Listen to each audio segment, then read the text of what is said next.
And we're back. Welcome to the fourth session of Swarm's AI Career Triathlon, an event wholly focused on helping you manage the complexities of today's AI innovation. And the theme today is becoming adaptive. And this panel in particular is focused on adapting to change. So, with me are three lovely ladies in Europe presently, and I'm going to hand the mic over to them in alphabetical order so they can give a little bit of a self introduction, and then we're going to jump into this dialogue. But if you have any questions, you have three wonderful people here that can answer any, if not most, questions on both the social and the technical side of change with regards to AI. Feel free to put it in the comments, and we'll answer it as they come in order. But without further ado, Siobhan, if you could start us off and tell us a little bit about your work, that'd be fabulous. Sure. Sure. Thank you, Rockman, and thank you everyone for joining.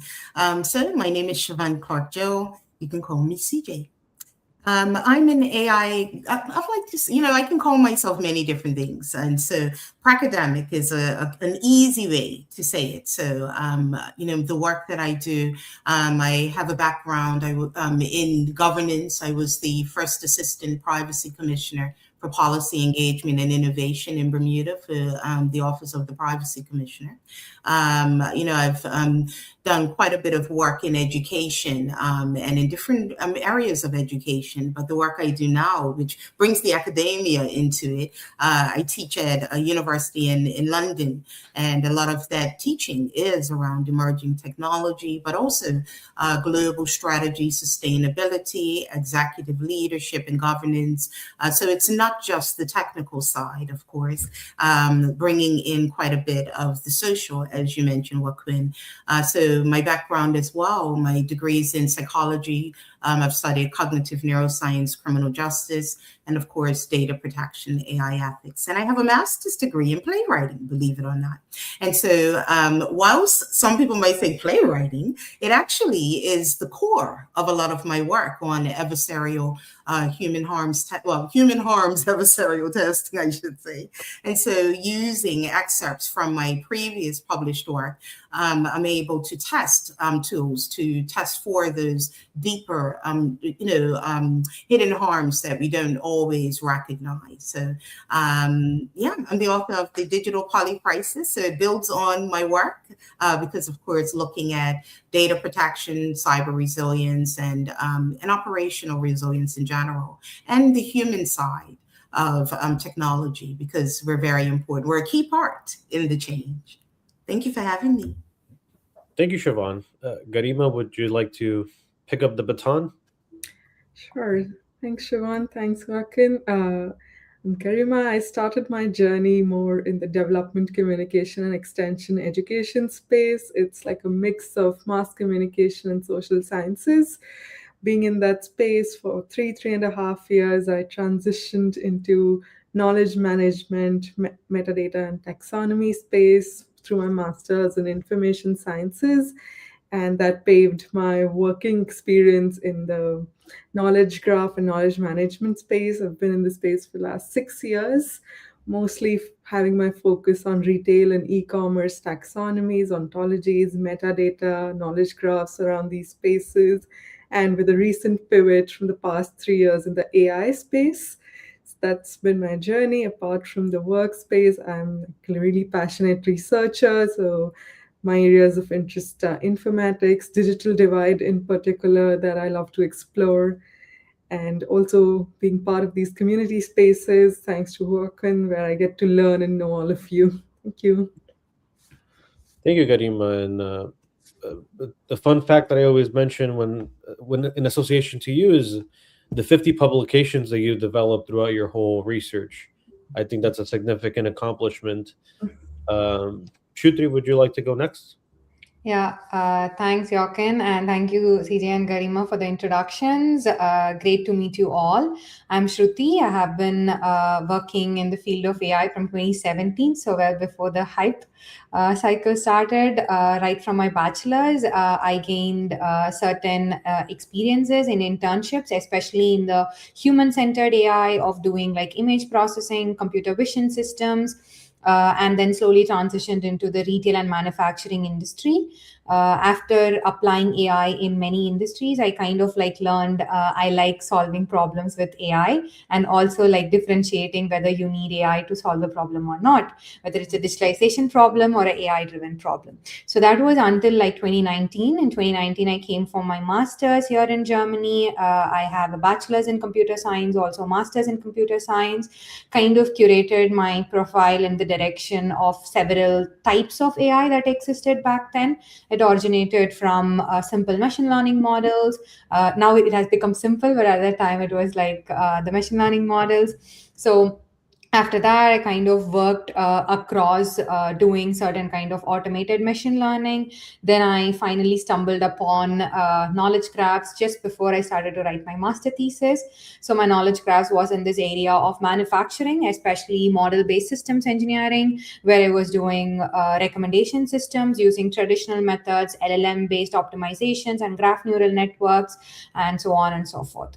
So after completing my master's, I worked in the industry for around like 3 years with my previous employer, where I was working in automotive space, and etc. in order to move it further and further. So right now I work powering Gen AI applications, and also like setting out agentic workflows, how to move from traditional ML, or how to differentiate traditional ML with the current large language models. So yeah, that's about me. Other than that, I'm also part of AI Infused, which is the part of the Swarm community. Yeah, that's about me. Excellent. Well, I think we set the backdrop for the range of accomplishments that you all have completed respectively throughout your careers, and I think this is what adds to your authority in this particular domain of overcoming adversity, adapting to change, being resilient. So the first topic of discussion in the panel will be around resilience. What is the mindset required to pursue these ambitious goals, of overcoming the next degree, of reaching the next position and the next promotion, and how do you fortify your professional identity? I'm going to leave that as a prompt, and then whoever wants to go first, by all means, the floor is yours. Everyone's going to wait for someone else to go first.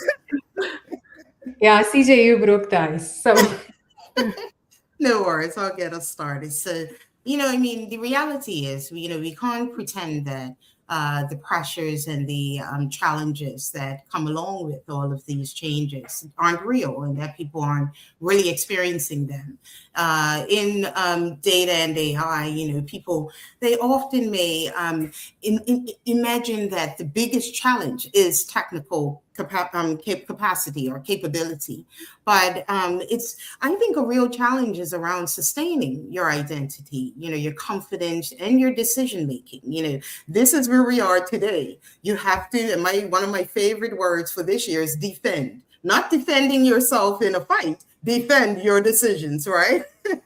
So whether it's decisions for yourself, or decisions that you're making on behalf of other people in your work or family, we now have to really, and I don't want to sound cliche when I say critical thinking, I'm going to say we have to understand our way of thinking. And it doesn't necessarily look the same for everyone. We thought it did, but standardization in education doesn't mean we all think alike, right? It means that we all understand how to think, on the same, within the same space, if that makes sense, right? But, I think it's really important that we recognize the uniqueness of us, of ourselves, and how that brings opportunity to the table. These things in terms of understanding where the shift lies. Resilience is about understanding how you can overcome certain things, and that looks different for people. Leaning on things that we've experienced in our past. And it doesn't always look like apples and apples, right? Sometimes it looks very different. But I like to say to students that, did you fly to the UK? Did you leave your family behind? Did you have to survive on your own, for the first year? From teaching the second year students or MSc students.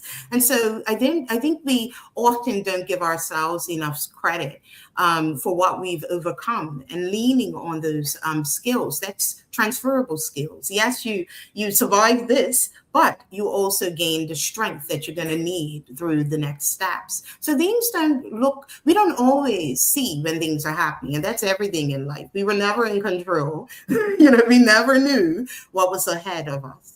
And so now comes the time when we have to lean back, I think, on what grounds us, because whether it's religion, whether it's family, whether it's sport, whether it's creative skills, going back to those things that just make us human, I think, are important when it comes to resilience.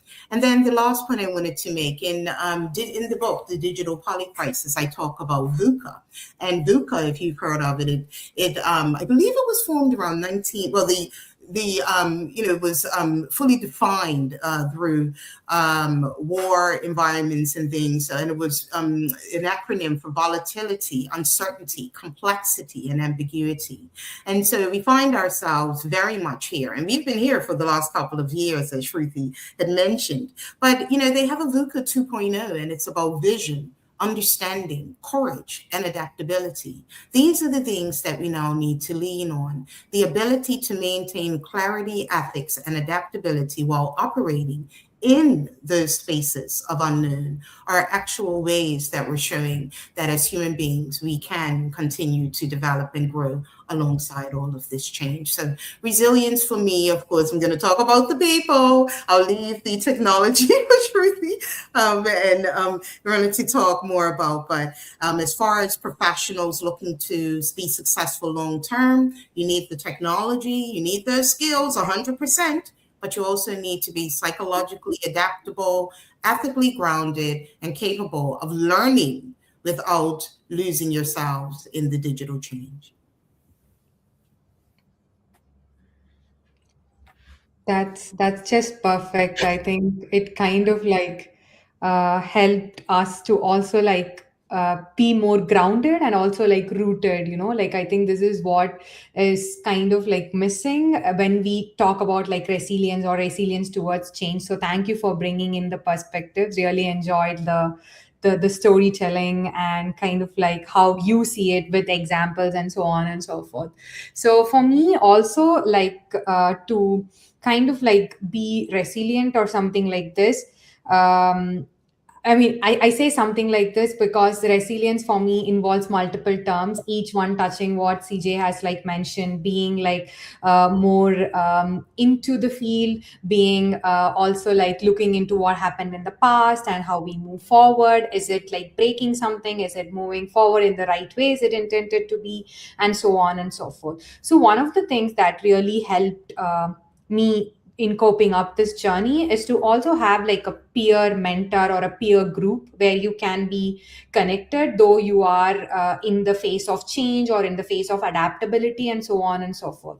So for example, as a person, you might have several traits that you have developed over a period of time. It might be during your teen, it might be during your childhood, or so on and so forth. And as you grow towards change, which is for good, you also tend to lose out these things that you were once good at. So it could be anything that is related to a technical grasping. There are many people who always say, hey, as a child, I used to do very good in this particular art, and slowly I just grow over it, and so on and so forth. So coming from that perspective, in order to grow further, I think having such sort of peer group or a mentor who you can look up to and kind of like talk and know their journey and so on and so forth is a really helpful thing. At least it really helped me in my career, because when you are I think CJ mentioned, when you are in crisis, I think your body is always like in a mode in order to see whether you need to adapt or whether you need to like go back and take like the step back. So when I initially came to Germany and was like kind of like navigating, it's everything is new, everything is changing, everything is evolving. You're learning new things, you're trying out new things, but you're also like losing the fact of what you were once been, and you can overcome this and so on and so forth. So at that time, I think there was a phase where we were transitioning from this digitalization topic to the AI topic. So people have been told that, okay, we are not adapting AI. I think you need to find like a real software engineering or like the jobs. It was a constant question in the interviews that we were not getting like few things which are meant to be existing in the future. So having that sort of clarity in not like taking feedback from everybody because they have different perspective, but rather going into your perspective and navigating with your citations or the realities of who you are would also like really help being resilient to any sort of things that comes in your way. Yeah. Thanks a lot for sharing on that. I think what you both shared right now completely resonates with me. And just to add on to that, resilience personally for me is also maintaining direction even when the path is ambiguous or uncertain. It comes back to my personal journey. I started from a very non-technical core social science field to now being in like a highly technical environment, just keeping that assurance within myself and following that direction when things were ambiguous, the path was ambiguous.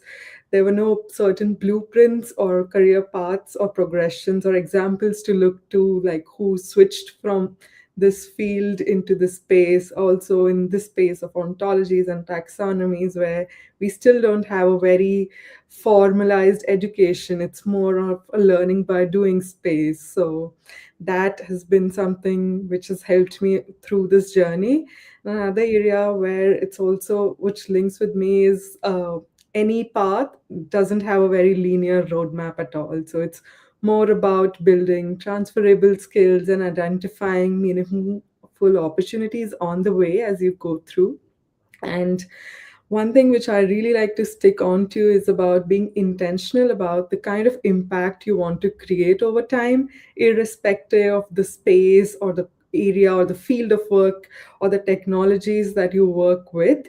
So it might not be something which you take it as a full-time profession or your fixed career path, but just that having that thought of the impact in the space that you want to create is something which can drive you daily. That goes on with me, and especially when it comes to all these valuable opportunities that emerge. So you'll be surprised on how it emerges on the intersection of the experiences that follow through. So that's how I see resilience. Excellent. Well, thank you all for that fabulous response.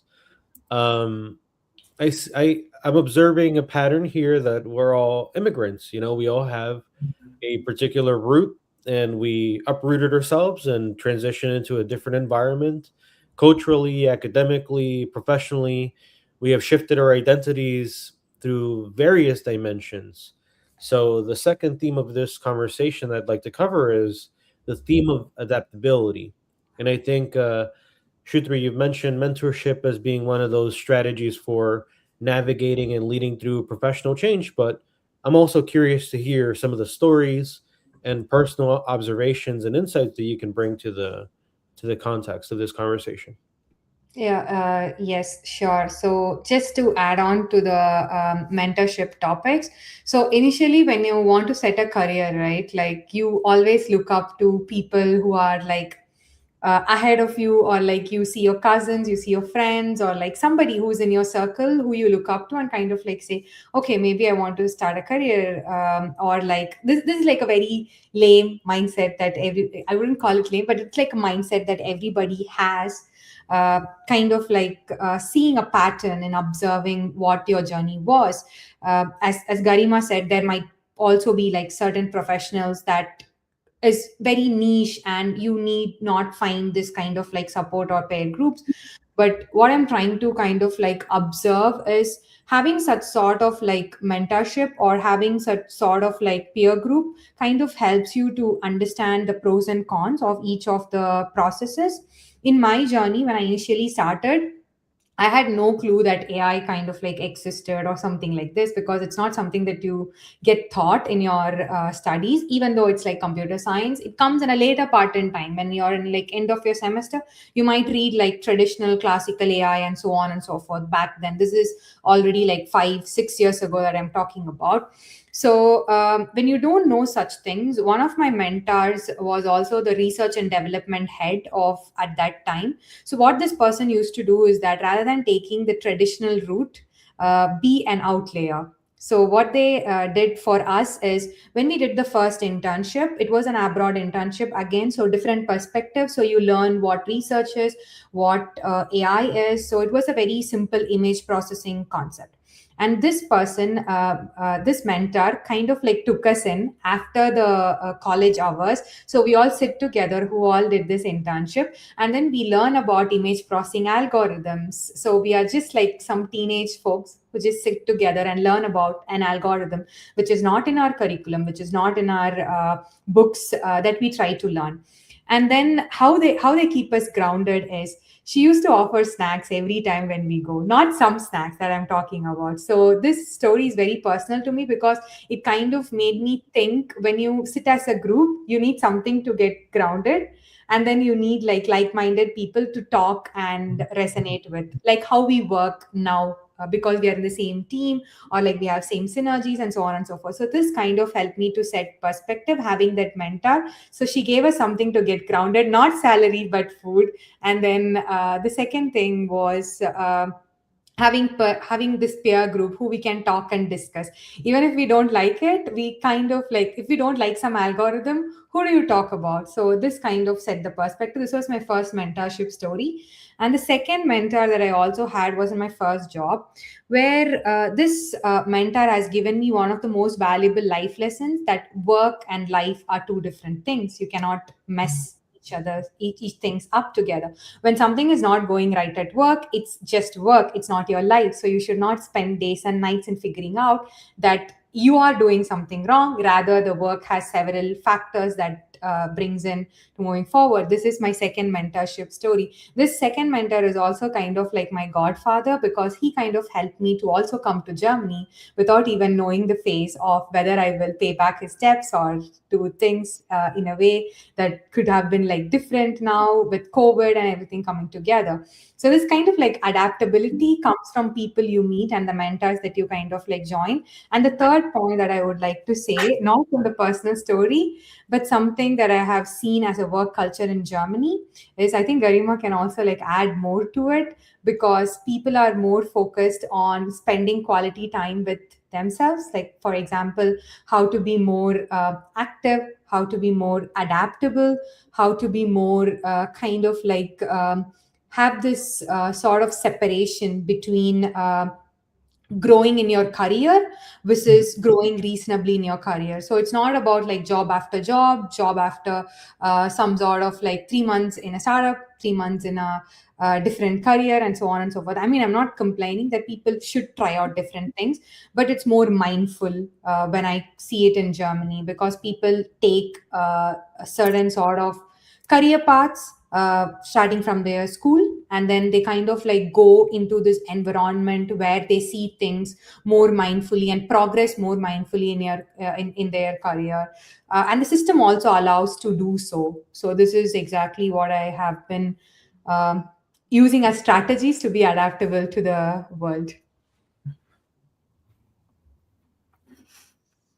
Well, I can jump in here and jump on. I'd like to piggyback on your point, Shruti, on the, not attaching your entire professional identity to a job title.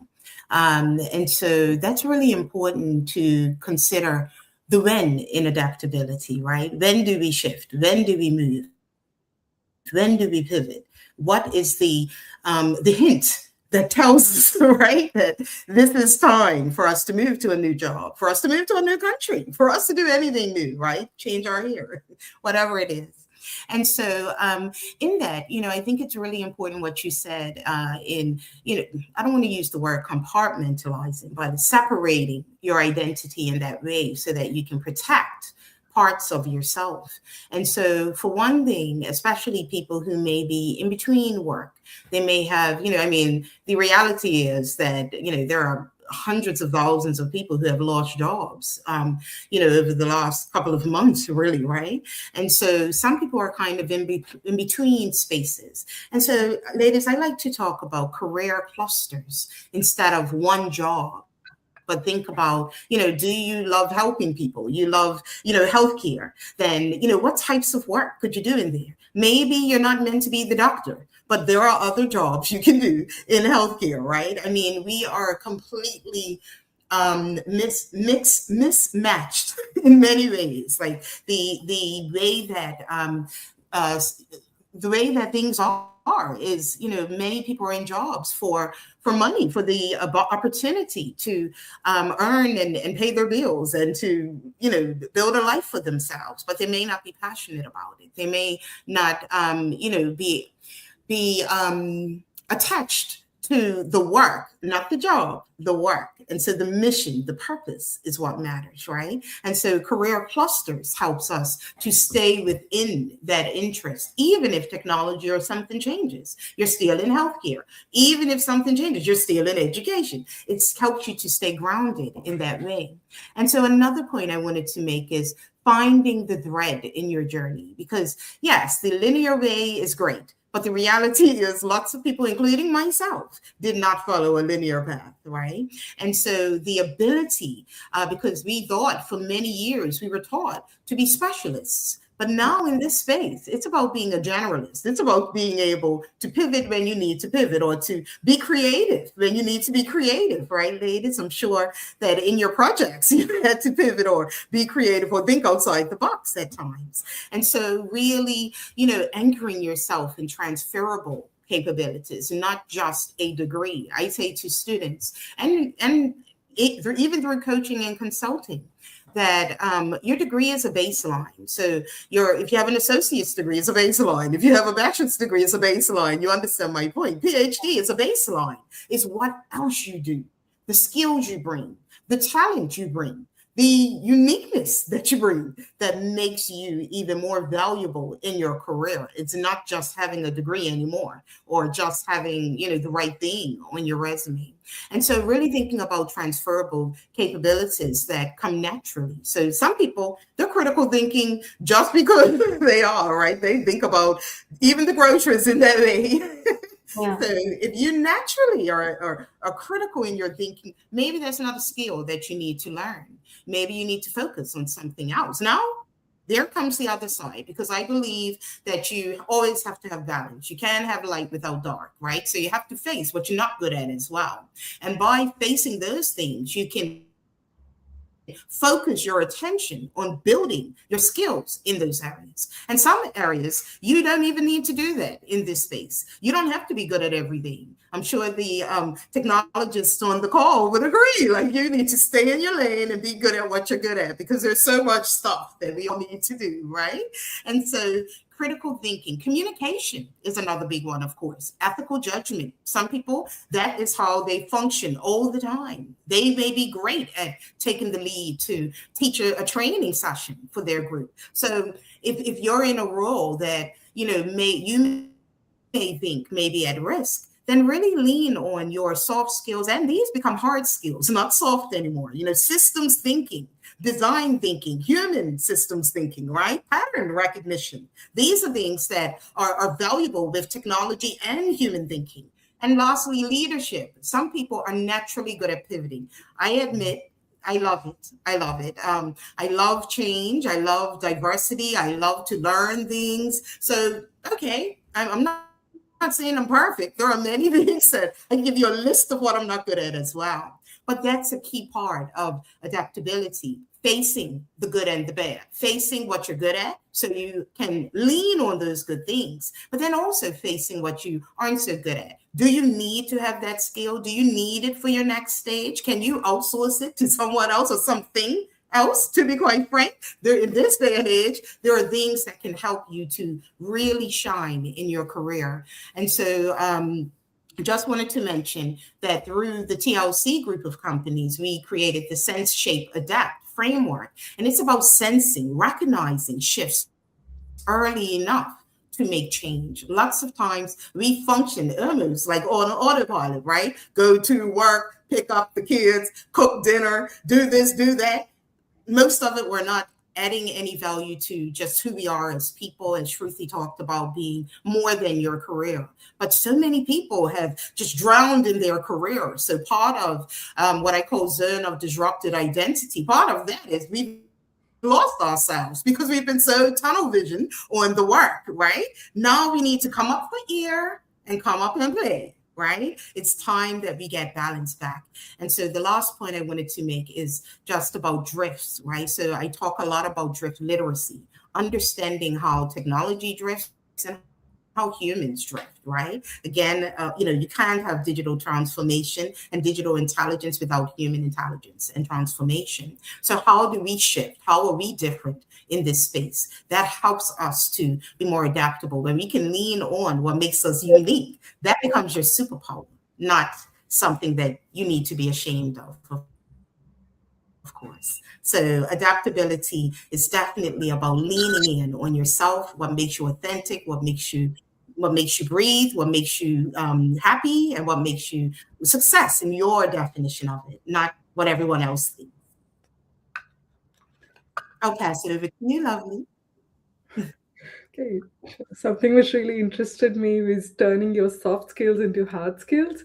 That's where, especially working with AI every day, comes into picture where your role is more on the judgment side. So all those soft skills when it comes to stakeholder alignment or managing cross teams or decision making, which are initially considered as soft skills, transitioning to those as hard skills, which are now the more core skills when you're in this space of technology and human centeredness that comes into space. And on other areas of adaptability, for me, it's more like this mindset switch of taking the leap of faith before you actually are there.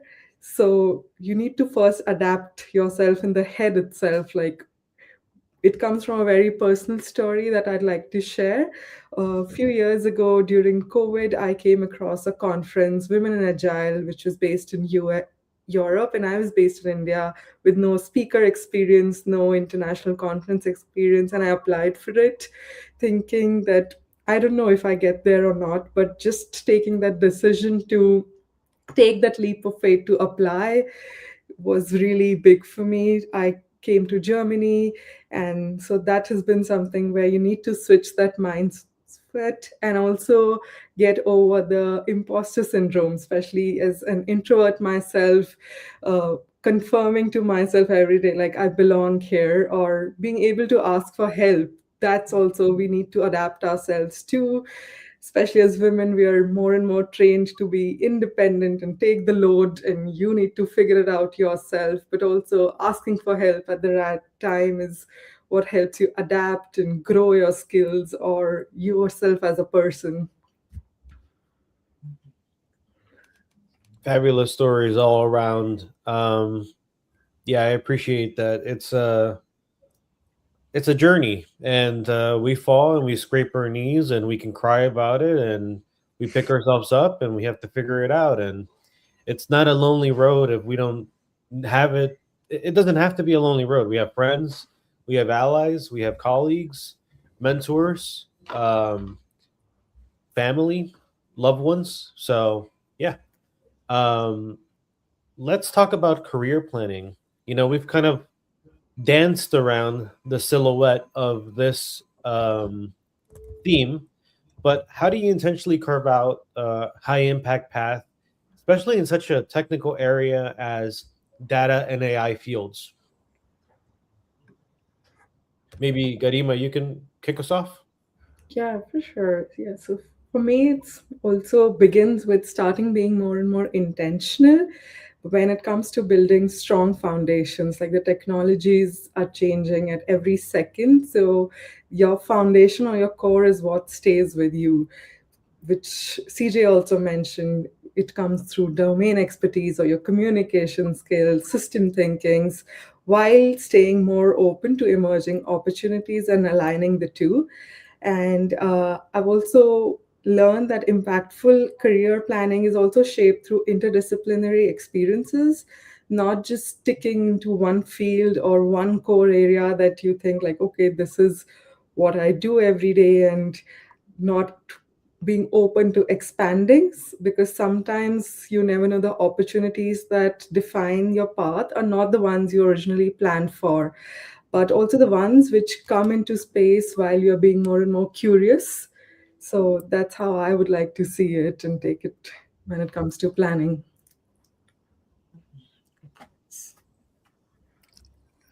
Just to add on to what Karima said, I think, yeah, accepting the change, even though it's like a little bit uncomfortable, because change starts when you're a bit outside of your comfort zone. So I think I would definitely agree to that. So my ideology, or like this sort of having high impact, starts with having like 3 plans, not just one plan, because you can always like make a plan which you really like as your first plan to kind of like get started with it. Look for roles, look for things that you're really like looking into. Also adding to what CJ said, even in the fields like data and AI, you really need soft skills to kind of like survive, because these days the generative AI space is kind of like growing, and I see new roles popping up every now and then, which they call as forward deployed engineers, solutions engineers, solutions architects. They are not traditional roles, but roles rather really honing your soft skills on how you speak to the customer, how you speak to the domain, how you are intentionally conveying what you want to convey.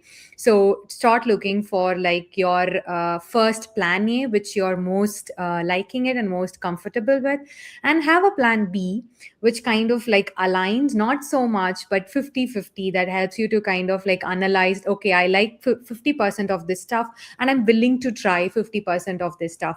So this is like the plan B.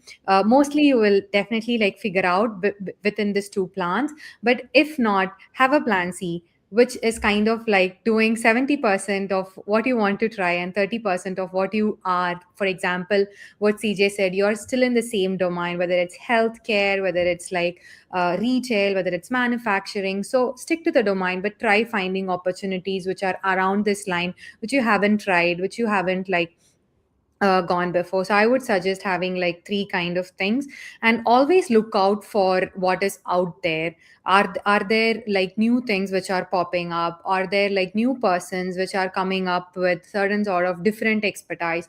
How are these adaptability growing? So now I see like data initially was always like data analysis, data engineers, data scientists, and so on and so forth. But now it is changing to kind of like people who are being called as like LLM engineers, or like LLM driven development engineers, or so on and so forth.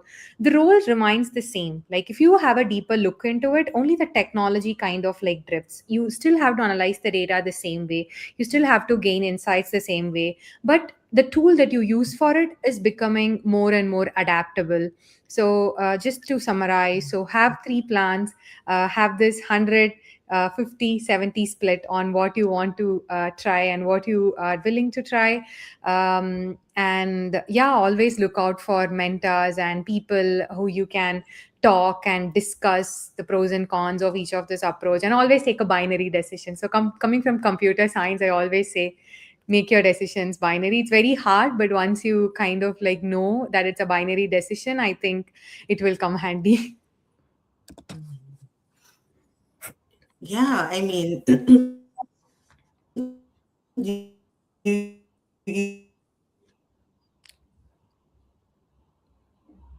I think we're experiencing a little bit of latency. Siobhan, let's give her a moment to see if she buffers out. but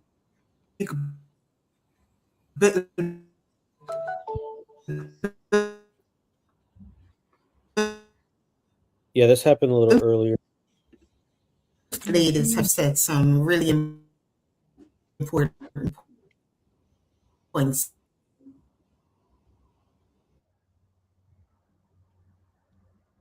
Did Garima also drop? Yeah, she did. She dropped before. I don't know if there. I don't know if there's a widespread Yeah, network issue in Europe.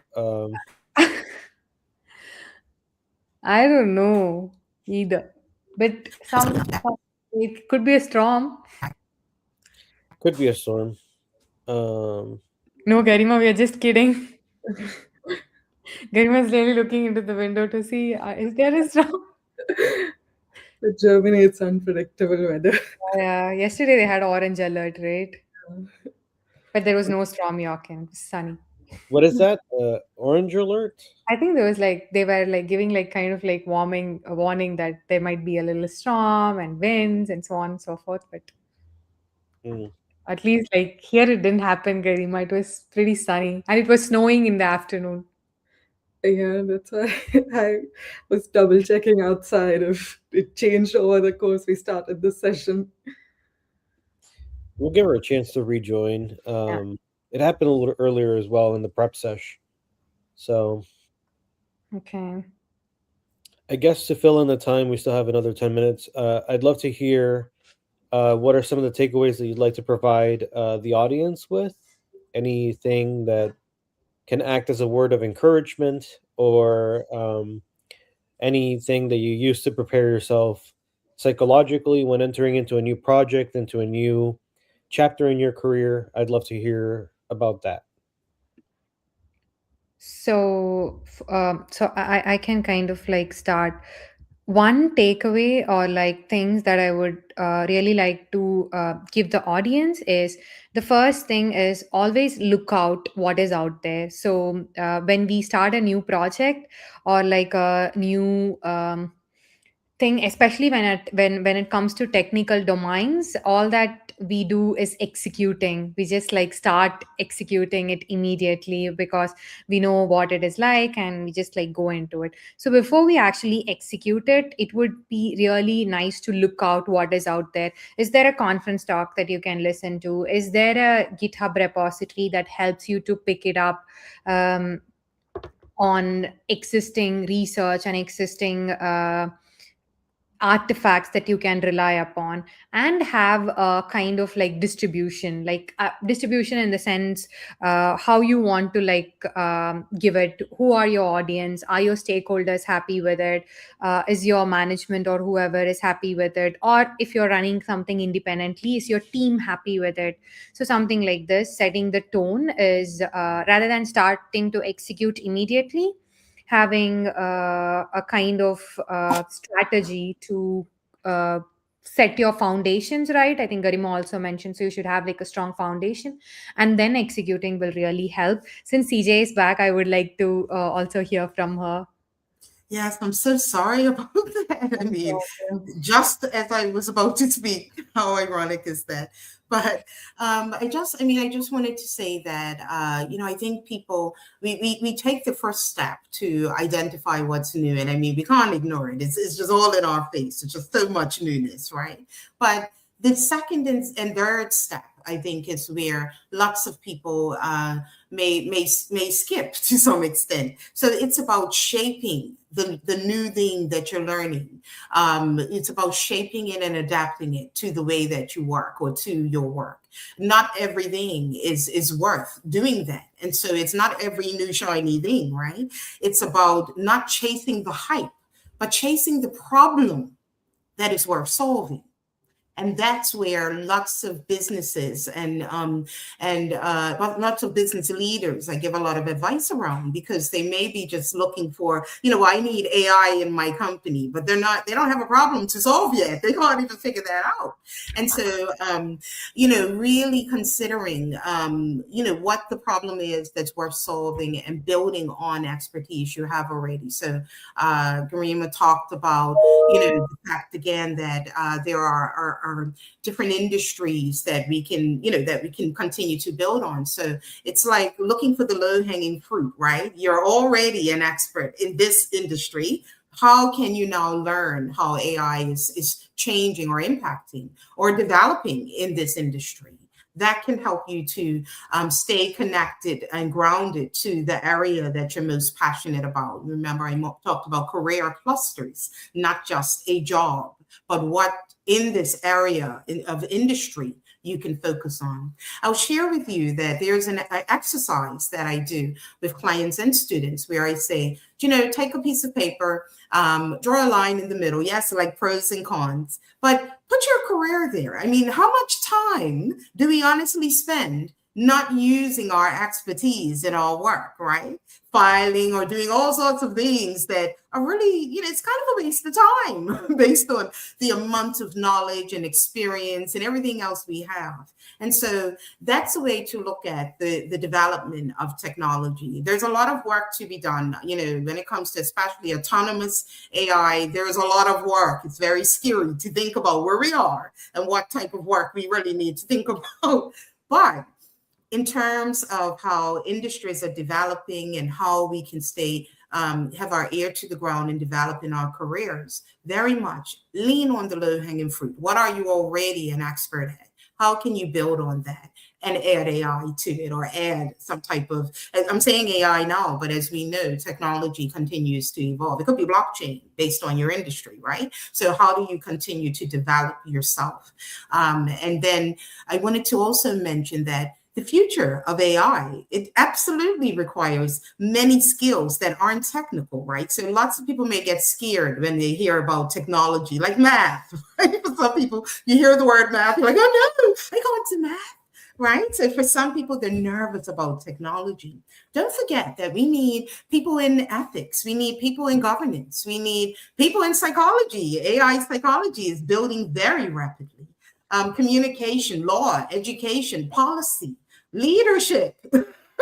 We need people who are passionate about what it means to be ethical with technology, that are making those decisions.